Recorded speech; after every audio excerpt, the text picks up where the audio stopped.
Welcome, I'm Donna Smith, and this is Sound Advice. Today's topic, how to leave a toxic relationship. And I wanted to cover this topic before the end of the year.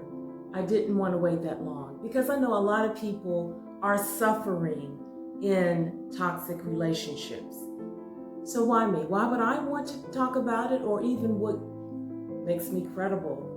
Well, I know I have a dual background in health education and also in administration. And I've had to take some courses in counseling and behavior modification, some psychology classes, and even marriage and family relationships. So when I talk about a toxic relationship, I'm not just talking about people who are married, but you could be boyfriend, girlfriend, or just dating and getting to know one another, or friends, or relationships at the workplace. So when I say toxic, make sure we're on the same page. What am I saying? Well, if you look up toxic, it says poison or harmful. And actually, that's what a relationship can be to you if you're in it. Because it feels like this. A person who's in a toxic relationship may feel abused, or they may feel unappreciated or put down, or they may even feel like they are invisible because they're not in a partnership with this person that they want to be in a partnership with. And so their joy is gone, the lights are out, and they're anxious, maybe even depressed. So that's a toxic relationship. So a toxic relationship, let me just describe it a little bit more. So there are different forms, and I'm not discussing all of the forms, but just a few things that I note more.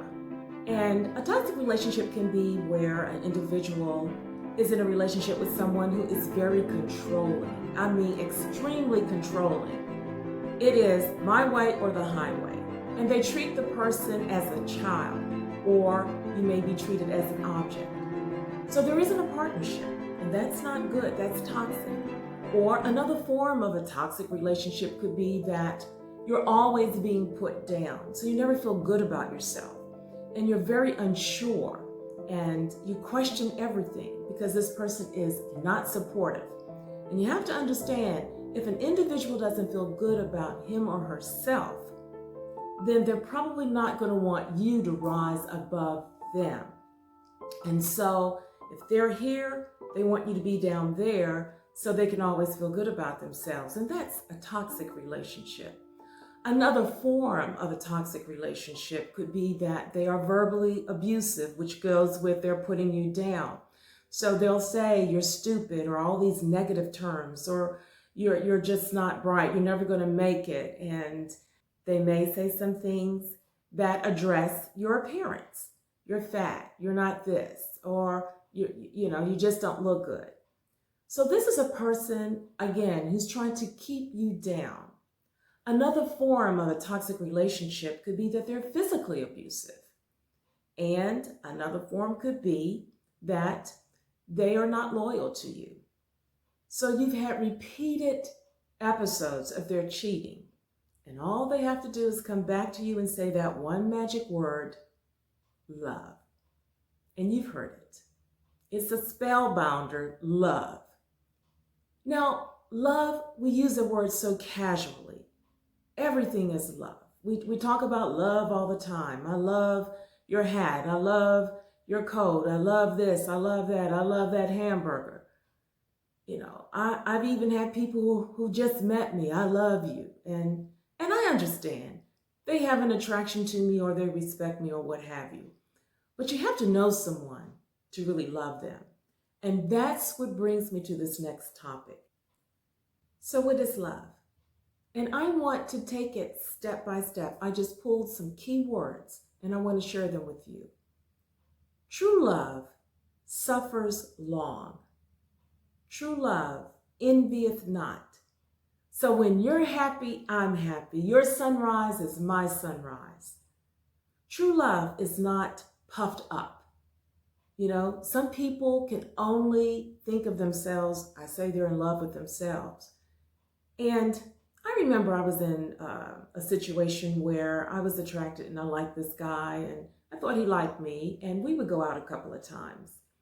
And I'm telling you, his resume was awesome. His resume was awesome. And I would get with him, and on paper, we were a perfect match. But when I would get with him on some of these outings, he would talk and the whole time. And in the beginning, that was okay. But then after a while, it's like, he never asked me any questions. And when I try to interject something, he doesn't want me to interrupt him. And so I had to realize, we may look good on paper, but in reality, there's not a real connection. This person seems to be maybe puffed up, just stuck on themselves. True love is not stuck on themselves. True love is interested in your well-being and who you are and what works for you, your thoughts and your feelings. True love, and I'm taking these key words, I'm going to share them with you. It doesn't behave unseemly or inappropriately. True love thinketh no evil. True love endureth all things, hopeth all things, believeth all things. So even if someone were to come to them and say something shady about you, they would not want to pick it up because they love you and they think the best of you and they believe in you and they do trust you, because trust and love go together like peanut butter and jelly. We'll talk about that maybe another show. But that's what true love is. So you want to think, is this person, when they say they love you, do they display those different attributes, those different characteristics? Do they display that? Because that's what real love is.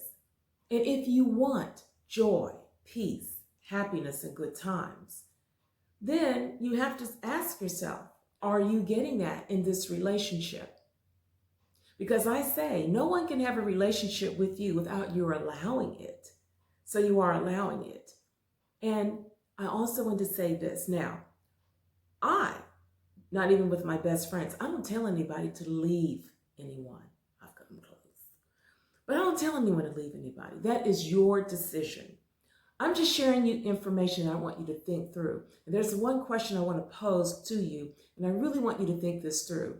And that question is, why are you in this relationship?